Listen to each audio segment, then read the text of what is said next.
KMO, elfogadjuk a kihívást. A Kultúrházak éjjel-nappal programsorozat keretében, ami szeptember 22 és 28-a között zajlik, itt Soroksára a Táncsis Mihály Művelődési Házba szeptember 25 este 7-re terveztünk egy Lovasi Antal koncertet, egy az egyben csak maga. Jól hallottam? Lovasi koncert lesz? Bizony. Hű, Ildi, és neked van már jegyed? Hát nincs még sajnos. Na, ebben az esetben akkor szeretnék segíteni neked.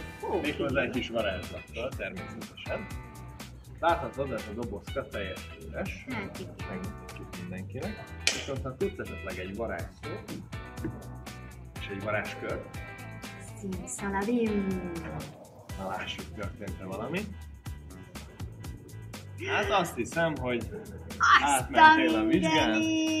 Akkor én már biztos, hogy itt leszek, mert van a lovasira egy jegyem, és akkor a... Nem. Kult 18! És tovább is adnám a stafétát a Kult 18-nak, ha elfogadják a kihívásunkat.